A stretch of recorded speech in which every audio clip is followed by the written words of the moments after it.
Hello and welcome to another podcast episode. I'm Ray. Where are we? 8:30 Friday morning. Lovely day, beautiful sunshine out there, really looking nice. Blue sky. 3 degrees centigrade, which is 37 Fahrenheit.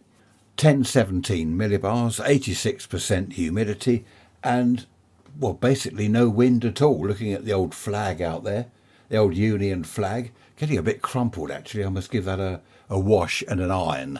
Do you iron flags? Probably not. It'll probably melt, probably nylon or something dreadful. But the flag is no, it's not moving. Lovely blue sky though, really nice. Right, hello Ray, thanks for your email. Wartime bits and pieces brought home by soldiers. Yeah, this is interesting from Ray. He's saying that his dad brought home, a full German uniform. And I know of people that had bits and pieces that they brought home. How did they do it? How did you get, for example, what were the German guns? Luger, was it? How did people get those back here and take them home and sort of keep them in the kitchen drawer in case they needed it? I don't know. That's a good question. Quite a few comments about self-employed politics and families and all that stuff. I'm not going to go all through those because otherwise it'll go on forever. But thanks for your emails. I've got one here from Neil. Oh, by the way, this episode, what have I called it? I forget what it's called. What was it? Some sort of family values, wasn't it? Sparked by Neil's email saying in the 50s and 60s, a child was allowed freedoms that they just don't have today. For example, school holidays, as I've said many times before, were over the woods, up the downs, go out to play after breakfast. You don't get home till lunchtime when you're hungry. And then after lunch, back over the woods, over the pond, getting sticklebacks and newts and stuff like that, tadpoles, putting them in jam jars, back home for tea time.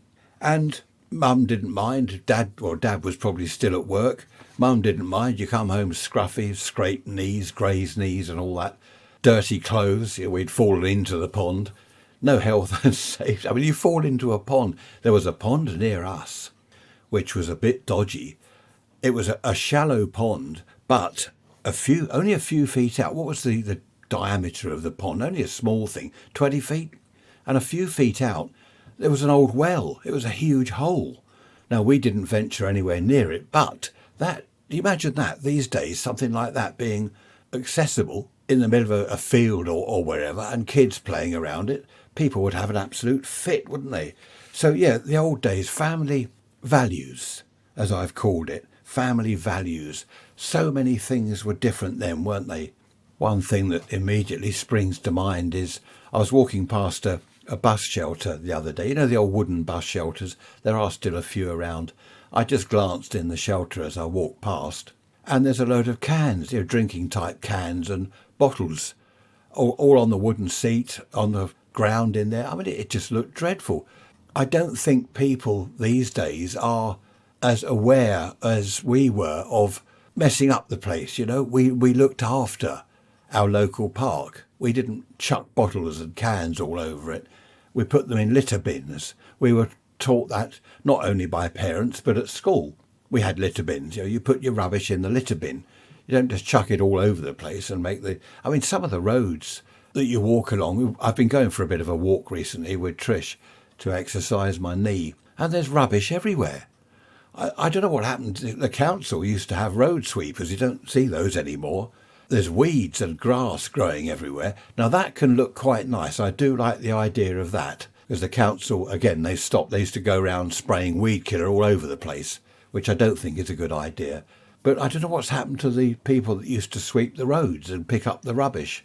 The point is, why do people chuck rubbish down in the first place? It seems a bit daft that people throw rubbish down, then we have to pay people to go road sweeping. And if we all kept it clean in the first place, well, you know what I'm saying. In the old days, obviously, people did throw rubbish around, but not so much. I don't think us kids did that. We didn't, if we finished a packet of crisps or a bottle of Tizer, we didn't chuck the packet and the bottle into a field or dump it on the pavement somewhere or drop it into someone's garden, as they do these days. We were taught to look after our sort of local area, our community, I suppose. Having said that, as you know, I spent a lot of my time over the woods.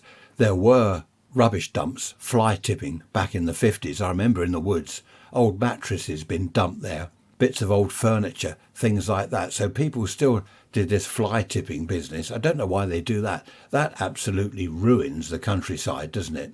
I've seen videos on social media. You get a van backing up to a farm gate and he chucks all his rubbish out right in front of the farm gate so the farmer can't get in and out with his tractor. There's an old fridge, an old washing machine, a couple of beds, loads of rubbish, just all chucked there. Why do that? They don't want to pay to go to the local tip. I suppose that's why. So the answer surely would be that traders, business people, shouldn't have to pay to go to the local tip. I don't know what the answer is there, but I just think it's dreadful. All this fly tipping all over the place. There was an old washing machine I saw around the corner a little while ago out in the road, in the middle of the road. And a couple of people moved it to the side, but someone had just dumped it in the middle of the road. And that was there for a few days where they moved it over to the pavement and then it disappeared. I suppose the council or whoever had to collect it. But I don't understand why people do that. It's strange, isn't it? So thanks, Neil, for that.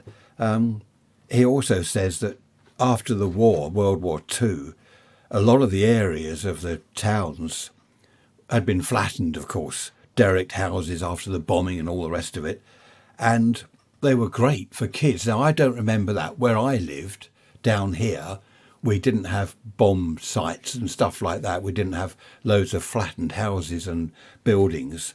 But where there had been the bombing, as Neil points out, it was great for kids because they could go rummaging around and climbing over derelict buildings and all sorts, and that became their playground. And of course then, and I do remember this, into the 50s and the 60s, the streets became kids' playgrounds.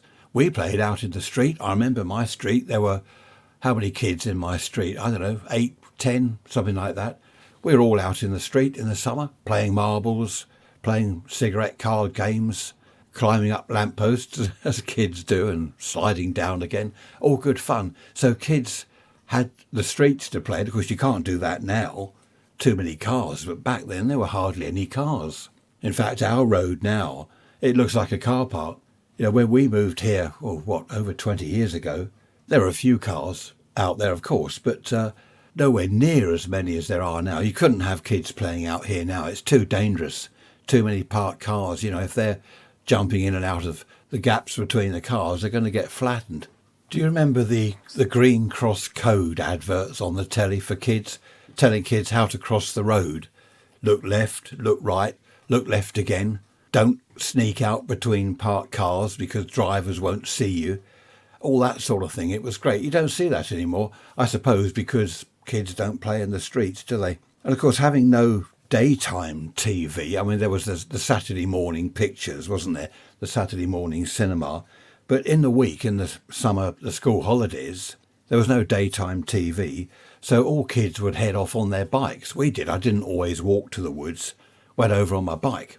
Then you throw your bike into the bushes and then go to the pond and muck about and eventually cycle home. I don't remember anyone having their bike stolen. We just chucked them all in a heap in the bushes somewhere and go and play for the day or the morning or the afternoon and then cycle home. They weren't stolen. So I don't know, things, again, we're not taught not to steal. It was just a natural thing for the majority of kids. You didn't go around nicking stuff. It wasn't the done thing. Whereas these days, I think if you leave a bike anywhere, it'll disappear. Which, I don't know why I'm laughing. It's not funny. But there were parks, of course, lots of countryside, lots of woods, loads of trees to climb. It was just great fun for kids back in those good old days. Do children have pocket money these days? I don't know whether they do. I'll have to check with the grandchildren, see whether they have pocket money. We did. We'd buy comics with them. What was it? The Hotspur, Bunty, Beano, Dandy. I'm trying to remember them all now. The Hornet, was it? Jack and Jill. No, they were books, weren't they? But that was great, buying comics and sweets, of course. Spend your pocket money on sweets. We weren't supposed to. I remember being told to save my pocket money. Save it up each week till you got a decent amount. Then you can buy something worth having. Oh, no. I'd go over the sweet shop. Blackjacks. 4 for a penny. fruit salads. Do you remember those? Those sweets, full of sugar, of course, dreadful for kids' teeth. And the sweet cigarettes. What else was it? Licorice, dolly mixtures, gobstoppers. Acid drops. Do you remember that? No, they weren't drugs. Acid drops. There were loads. I used to like the sherbet with the licorice sticking out the top. Anyway, I could go on and on about that. On rainy days, of course, where you couldn't go over to the woods, my favourite was Meccano. Who remembers Meccano? You could build things. I had the electric motor with mine, and I built a crane. I remember this crane, and you could winch up things, switch the motor on, and it would winch things up on its piece of string. That was great fun. And of course, the girls had all their dolls and dolls' houses and whatever they had. I can't remember what my sister had. A doll's pram, a tiny little thing that she would push around the house. Oh, and small vacuum cleaners, I remember. Little hoovers made for kids. I suppose you can still get that sort of thing. I'm not sure. Unfortunately, these days, as I said, kids can't play in the streets because of the traffic. And most parents won't let their kids go over to the local park or the woods, if you have got woods nearby, because it's not safe. So more and more children, I think, are staying indoors with their phones, video games, Netflix and whatever else they do. I don't know. It just seems such a shame. I suppose, as they say, you don't miss what you've never had. If I, as a child, had been used to going over the woods and the park and that for several years, and then suddenly, no, you can't play in the street, you're not going over the woods or the park unaccompanied, you've got to stay in the house, that would have come as a massive shock to me. Stone the crows, I can't go over the park, I can't go and get sticklebacks and things like that. That would have been dreadful. But of course the kids today, they've never been over to the woods or the park. Well, I say never. I suppose some of them have, I don't know. But the innocence and the freedom we had, back in those days, it seems to have gone, probably forever. Just moving on for a minute. Where are we? Jerry. Hello, Jerry. Nice to hear from you. Potholes. Do you have potholes in other countries? Massive holes in the road, which wreck your tyres and your suspension and your steering geometry and all that. We have massive potholes here, Jerry is saying. We do, Jerry, here. Where are you? Oh, you haven't put where you are. Doesn't matter. The whole of the UK is covered in potholes. We've got so many road closures at the moment. There's a burst water main on the flyover or wherever it is going over the River Ada. That, of course, has flooded the road, which has frozen into a solid sheet of ice overnight. And the road's been closed now for three days, I believe. So, of course, all the traffic has had to find other routes, which is the seafront road. What happens? That is totally gridlocked. I had to pop over to Lancing yesterday. Stupidly, I drove down to the seafront road, sat in the queue, someone let me in, sat in the queue, 15 minutes. Hadn't moved 1 inch. 15 minutes. Someone's drilling something out there now. What are they doing? Good grief. 15 minutes. I managed to turn round. Luckily, I'd left a bit of a gap between me and the vehicle in front. Turned round, went up to the top road, which was open to Lancing, and I went that way. It was closed from Lancing to Shoreham. I don't know. Potholes, though, now are worse than ever. And they're not just holes in the road, they are craters. I must go and have a look out of the window and see who on earth is drilling what. Someone's having their windows replaced, double glazing. So in this day and age, can you believe that it took someone, a friend of mine was telling me, took someone 3 hours, look on the map, I haven't said that for a while, look on your map, Durrington to Lancing, 3 hours. That would normally be a 15-minute journey at the most. 3 hours. It is ridiculous this day and age that everything comes to a standstill because a water main has burst. Manchester Airport the other day closed. That's it. Flights coming in from Qatar, America, all over the world. Flights all coming in to land at Manchester. No, you can't. We've got snow on the runway. It's closed. They had to go to other airports. Heathrow, Gatwick, Stansted. That's all very well. You dump the people there and they're thinking, well, hang on a minute, I didn't want to be here. They've then got to arrange to get back to Manchester somehow where they wanted to go. But then the planes are in the wrong place. There are people at Manchester thinking, well, where's my plane? Well, it's down at Heathrow or Gatwick or wherever. So what a nightmare. I know people say that if we had severe winters every year, then they would have things like heating under the runway. But they reckon we don't have enough cold weather to warrant the expense. But I think we are beginning to. It seems that every winter we get a little bit of ice. Right, that's it. The trains have all stopped. Close down the airports. Close down the major roads. Everything comes to a standstill, which is a bit daft in this day and age, isn't it? Stone what? No idea. But there we are. Anyway, it's Friday. You know what happens Friday afternoon, don't you? We go up to our club and have a couple of pints of real ale. Well, I do. Tricia doesn't. So that's rather nice. Can you hear that whistling in the background? Probably not. That's one of my power supplies for my amateur radio gear, my ham radio stuff. It whistles after a while. I don't know why. Never mind. We're not bothered about that. What else can we complain about? Let's have a think. Oh, tomorrow, being Saturday, this isn't a complaint. We're going to Amberley Working Museum. Amberley Working Museum, just north of Arundel. Be rather nice there. It's a fantastic place to go. We're going to have to wrap up because it's going to be really cold. Apparently all this really freezing weather is ending after this weekend, which is good. Oh, dentist Monday, goodness me. I've got such a busy social life. Social was not really social, is it? Monday I'm having the permanent crown put on my tooth and then pay the £750. I've got the temporary crown at the moment.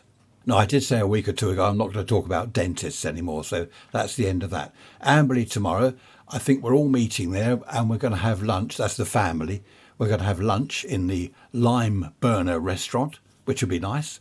It's called the Lime Burner because Amberley Museum, where the chalk pits thing is, that's where they made lime. And there's a railway line in and out, well there was, and Tricia's dad, being an old steam engine driver in the old days, he used to go there. He'd back the train into Amberley. They'd fill up the trucks with lime or whatever they did, and he'd drive it off somewhere. So it's nice to have a bit of local history that we can go and have a look at. There's another place. We go to the wetlands at Arundel, the wildfowl place, but we've just seen on the map at Pulborough, there's somewhere called Pulborough Brooks, which is another bird place, wild birds and stuff like that. So we're going to go and have a look there at some stage. Pulborough Brooks. Find that one on the map. You're thinking, I don't want to look on the blasted map. What's the matter with you? It makes me wonder how many other places there are around this sort of area in our county that we don't know about. Pulborough Brooks. I've never heard of it. I first came across it on Twitter. I forget what I was looking for, and then this popped up. But anyway, there we are. Terry, nice to hear from you. Terry says, could I do an audio book? I could, Terry. I don't know how to. How do you do audio books? Then people read them, don't they, with Kindles and things. I did have a quick look online, and basically you can record your audio book. Then you send your recording off to someone, and they edit it and engineer it and do whatever to it and make it into something that you can have on Kindle and things. And they charge you a lot of money, apparently. So I'm not sure about that. Also, Terry, as I said in my email back to you, what would it be about? You've mentioned the old days. Well, I suppose, how about, imagine if I put all the podcast episodes over all the, how long? 3-4 years I've been doing this? I can't remember. Put them all together as one huge podcast episode. It would be, I don't know, what would it be, 50 hours long or something? I don't know. Imagine that. That would get you to sleep. I couldn't sleep last night again. I woke up at 3 and that's it. I started thinking. I was thinking I must do the podcast.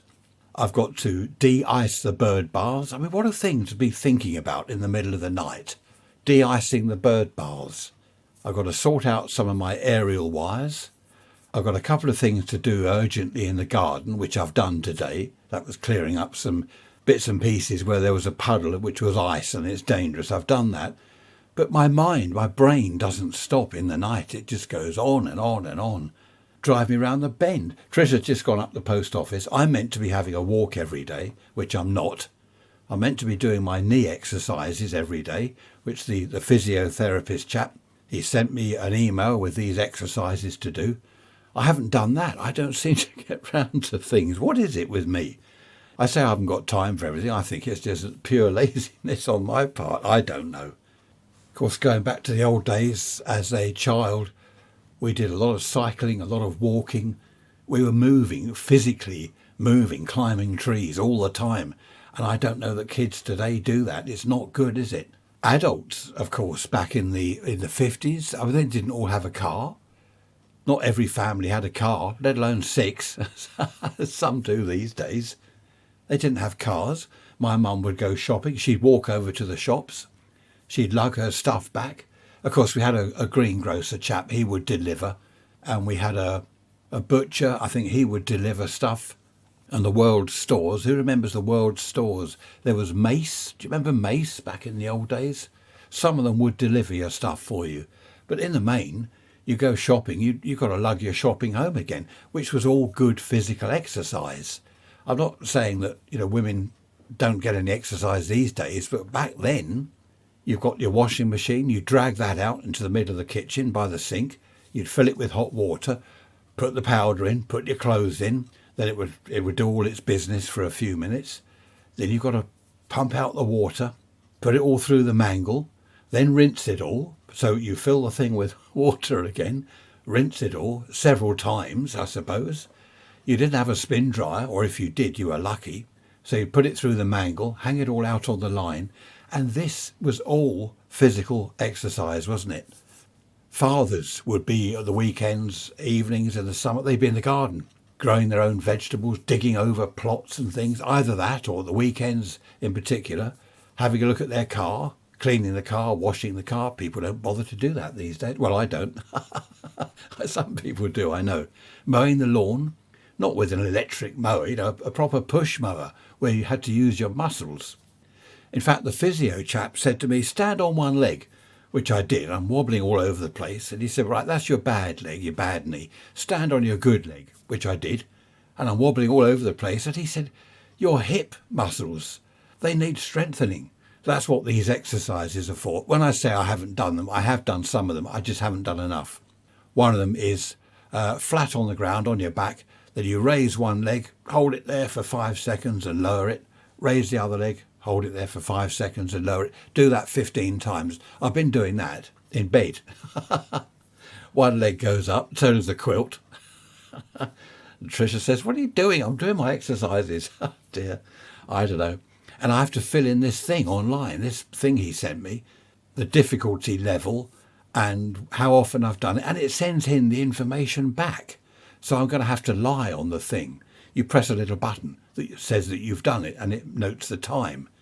And then you do your difficulty level. And I think it all goes back to him and he can see on the screen what I'm doing or not doing.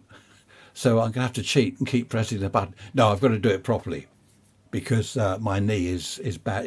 What is it? Osteoarthritis. I don't know what it is. Something dreadful like that. At least the bones are okay. Why am I telling you about my knee?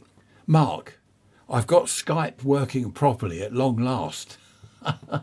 Blasted thing. I've got it working properly. I found out why it kept logging me out. So a couple of times I think you've called me and I've not been aware of it because I've been logged out. Now, in the old days, when I was a boy, we didn't have Skype. We didn't have Zoom and WhatsApp and Facebook and all this nonsense. We didn't all have telephones. If you wanted to go and chat to a mate or ask him something, you walk round his house or get on your bike and cycle round his house and see him. More exercise. Exercise is important, as is stress, or should I say not getting stressed. I think that's more important than physical exercise, certainly as important. So don't get stressed. That's the secret. How do you not get stressed? I've no idea.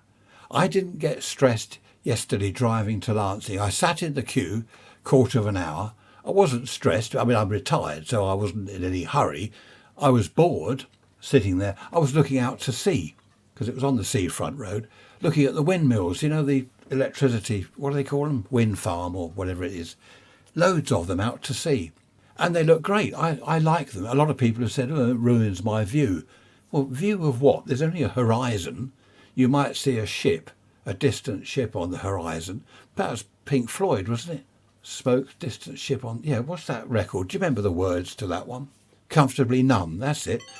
Oh, hello, we've got messages coming up. Have a look at Comfortably Numb, Pink Floyd lyrics, and you'll see a ship smoke out on the horizon. That's nothing to do with me sitting in a queue of traffic. But anyway, I didn't get stressed. That's the point I was trying to make. You shouldn't get stressed. If you're stuck in traffic, there's nothing you can do about it. Just sit there. If you're late for an appointment, I know it's annoying, but what can you do? There's no point in stressing yourself and getting ill over it. I better see what that noise was. I think it's an email. I'm getting a lot of spam type emails recently, which is, well, it's not really a pain. I just delete them or block them or whatever, and that's the end of that. People offering me all sorts of things, have a loan, do this, do that. Oh, I had one the other day. I've had many of these. Do you want $50 billion put into your bank account? No, thanks.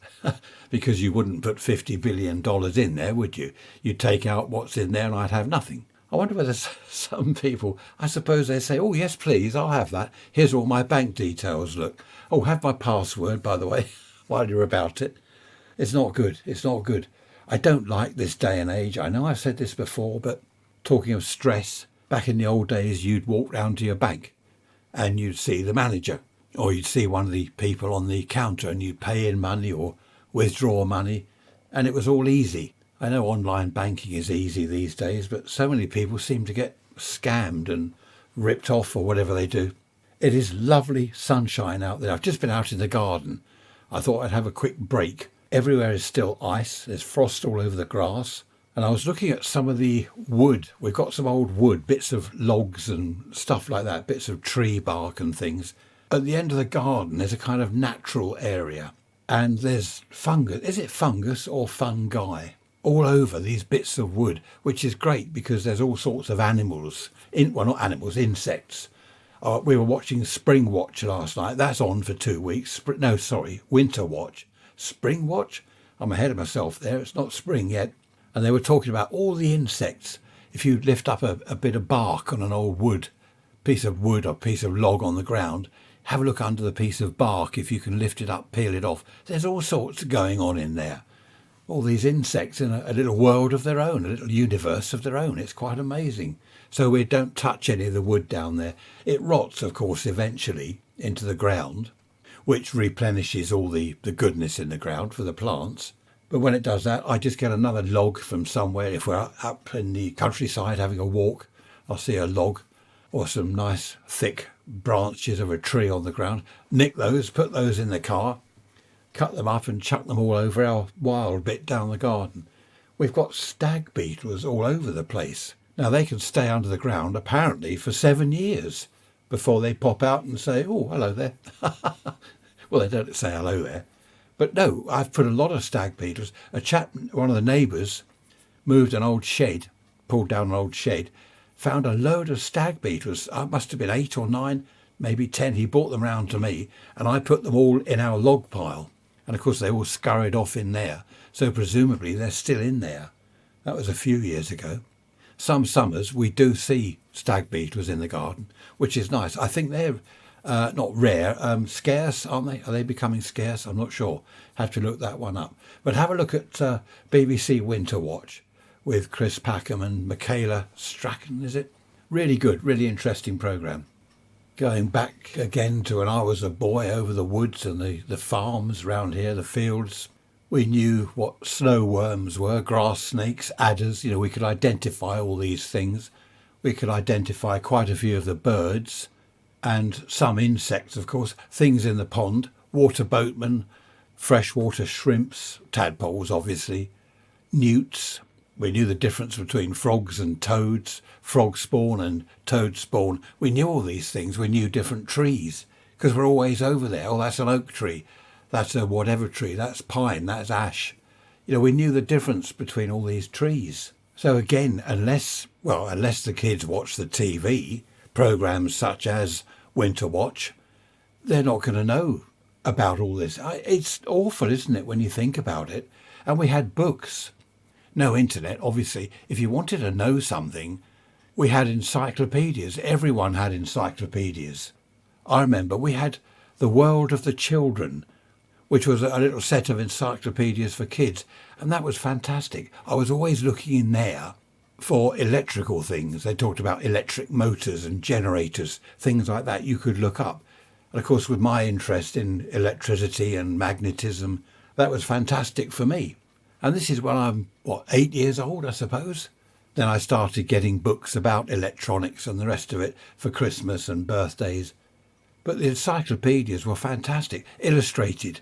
So if I saw a bird over in the woods, I think, what's that? I haven't seen one like that before. Make a sort of mental note of what it looked like. Go home, look in your encyclopedia. Oh, there's the one. Look, that's what it is. It's a lesser spotted toad-eating heron or something. I don't know. No such thing. Oh, hang on. We've got more dings going on. Let's see what that is. That was something about the royal family. I don't look at all this Harry and Meghan stuff anymore. Can't cope with all that. So, yes, they were great days as a child. My son, now here's the thing, as he would say, he said to me once he had a great childhood. We'd be in the garden. We had quite a big garden where we lived at the time in this bungalow, quite a big garden. And I had a motor mower, which he loved. He used to follow me doing the motor mower. It was great. It was good fun. But he was out and about. He didn't just sit indoors all the time watching telly or looking at a computer screen. I bought him his first computer when he was 8 years old. What was it? Not Amstrad. I forget. Commodore, wasn't it? Commodore. And that got him in. That's it. That got him into computing and stuff. And he's never looked back. But he got out and about. He did things. Anyway, that's enough about that. You're probably all bored about when I was a boy. But they were fantastic days. That dinging was a reminder, text thing, that I've got a dental appointment on Monday. I know that. I suppose it's good that people are reminded of things like that, because if you miss your appointment slot, if you forget, then you've got to make another one. But also it mucks up the dentist. He's standing around thinking, well, now what do I do for the next half hour or whatever? Oh no, I've mentioned the dentist again. Sorry, that wasn't my fault. It's their fault for messaging me. A couple of family members were around the other day. We were talking about the old days of shops before supermarkets. I mentioned Mace earlier. Do you remember Mace? Key Markets, there was the World Stores. They were sort of small supermarkets that were starting to come in, not these massive places you've got now. And you'd get personal service from the chap behind the counter, or if you walk round and pick some of your own stuff, you then go to the till and you get personal service there. You could ask questions. I don't know if you wanted some special flour or self-raising flour or whatever it was you wanted. And the people that worked there were knowledgeable. They knew the answer to things. I went to a supermarket, was it a couple of years ago now? And I said to someone that worked there, do you do rennet-free cheese? And this girl said, what's rennet? I said, I don't know. Is it a bit of a cow's stomach or sheep's stomach or something? I don't know what it is, but I don't want it in my cheese. And she said, I don't know. She asked someone else. They came over. What's rennet? And I thought, stone the crows, they work in a place where they're selling cheese and stuff. They should know that. Anyway, the long and the tall of it is, goodness knows where that expression, what is that? The long and the tall of it? Or is it the short and the long of it? There's no rennet in any cheese these days, so everything is rennet free. I think rennet is bits of someone's stomach, I can't remember. But it was nice to go to the separate shops, I remember that. Go to the greengrocer and get what you want, and then the butcher, and then the off-licence to get your booze, but all separate shops. These days, it's all in one shop. I know it's convenient for people, but I don't know, it's just not the same. What was nice in the old days when I had my first car, drive into the local garage, the chap would come out and he'd put the petrol in for you, and you give him the money, he'd clean your windscreen. Do you want the oil checked? I'll check your oil and water. Yep, you release the bonnet catch, or the hood catch in America. He'd lift the bonnet up and he'd check your oil and water. He'd do your tyres, clean your windscreen, all this stuff. Talk about personal service. These days you go into, I can't use these things. You go into the garage, you have to use a credit card. It says, do you want to pay at the shop thing or by credit card? Well, I don't know. I was in the Isle of Wight with Trish on holiday a few years back, and I'm trying to work this pump, and I'm saying, blasted pump thing doesn't work. And the girl in the office was looking at me through the window. Then she got on the microphone, the speakers, and she said, "You've got to press whatever button." And I, "What, eh? Press what?" In the end, she came out and she said, "Look, it says here you press." "Oh, yeah, okay, thanks." "I don't know. Where's the chap that used to come out with his rag and clean the windscreen and talk about the weather, as we do? Us Brits talk about the weather, don't we?" Oh dear, just had an email from the Met Office. Yellow warning for London and the South East, that's us. Freezing fog. Friday, which is today, and Saturday. Freezing fog. We don't want that. It will lead to some travel delays. Friday night and Saturday morning. What's happening to this weather? What is going on? It's getting worse. Mind you, it's still very sunny. Beautiful day. Just had lunch. Eggy bread. Who likes eggy bread? Do you remember that? We still have that. Basically, it's a bit of bread soaked in raw egg. You chuck it in the frying pan. But it is really nice. There's a bit of protein there. There's a bit of fibre, isn't there, in the bread? So that's my lunch dealt with. In the old days, who remembers going up the chippy, up the fish and chip shop with a sixpenny piece? "Tanner's worth of chips, please, mister." In old newspaper. You'd get ink, newspaper ink all over your fingers, all over your chips. But it was great. No health and safety nonsense then. Used to go and climb on a wall somewhere, sit on the top of a wall, eating your chips, and then go home and tell your mum you're starved. "Haven't you eaten anything all day?" No, I'm starved." "Where's your pocket money?" "What's that?" "I can smell chips." No, it wasn't me." Oh dear. The thing is, back then, kids could basically eat what they like. We used to have far too many sweets. As I said earlier, blackjacks and sherbet and all this sugary stuff. And it didn't matter. Why? Well, it did for our teeth. Why didn't it matter? Because we were always out, climbing trees, running around, riding bikes. As I said, physical. That is why I can't remember in my school one overweight child. There was one. He had a problem. He had an illness and he was very overweight. But all the other kids, we were skinny. I don't remember anyone being overweight. We were all skinny. That's because we didn't stop moving from the minute we got up in the morning to the minute we went to bed at night. We just didn't stop moving. I reckon back then in the 50s and 60s that children were, I was going to say healthier. Is that the right word, healthier? I think because of the physical thing all the time, moving and running around the whole time. Eating, we didn't eat between meals. I've mentioned sweets and that, but we weren't continually snacking. I think today people, what do they call it? Grazing. We weren't continually snacking like people do these days. Have a cup of tea or have a piece of cake with that. Have a coffee. I'll have a packet of crisps with that. It's this continuous snacking, isn't it? We basically had breakfast, lunch, and then dinner, afternoon tea, dinner, whatever. And that was it. Yes, we would sneak over to the sweet shop and buy some blackjacks or whatever. But it wasn't like snacking all the time. We're over the woods. We're doing this, that and the other in the woods. We didn't take food with us.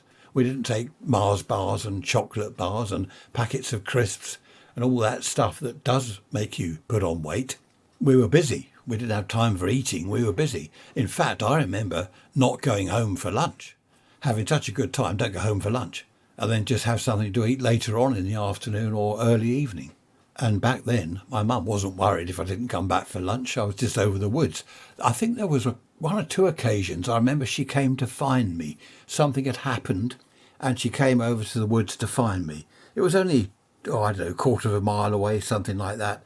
She'd walk down the road, past the shops, across the main road to the woods, and she'd hear kids shouting and screaming and whatever we did. And then once or twice she'd say, "You've got to come home, something's happened." I can't remember what happened. So she knew where I was, and if I didn't turn up for lunch, well, not a problem, I'd have something to eat later on. I think there was a time, if it got to, I can't remember the times, but if it got to something like 5, 6 o'clock and I'd not come home, then she would perhaps start to worry or wonder where I was. But I was always home by that sort of time. Always home, I reckon, by 4 or 5, because I was getting hungry. And the other kids used to clear off home, so we'd all wander off, see you tomorrow. Yeah, great. We'd take over. We wouldn't take food to the woods, but we'd take catapults, not for hitting animals, no, but just for firing at things, firing stones at things into the pond and things like that. So you had to have a catapult, and we'd take a sheath knife. We had a leather sheath knife sort of thing to put the knife in. Every child that went over, everyone had a sheath knife. Well, the girls didn't, but the lads did. We had to have a knife. And we used to sharpen them on stones and things like that. And we'd whittle bits of wood and stuff and cut our fingers. But we didn't go home crying, oh, I've cut my finger. Oh, that's right. Wipe the blood on your jumper or your jeans. That'll soon heal up. That'll dry. Wash it in the pond. Great. Same with cuts and bruises. We'd get scraped knees. Before we wore long trousers, we'd wear shorts, or we'd get grazed knees, and there'd be blood and stuff everywhere and bits of flesh hanging off. But no one, I don't know, we used to man up. That wasn't a term then, but these days, if someone's crying, they've hurt their knee, you might say, oh, come on, man up. It's just the way we were. We didn't go home crying to mum because we'd grazed a knee or something. In fact, I remember going home and my mum saying, what have you done to your knee? And then I looked down, there's blood all running down the front of my leg. Oh, must have grazed it. Barbed wire fence or whatever it was.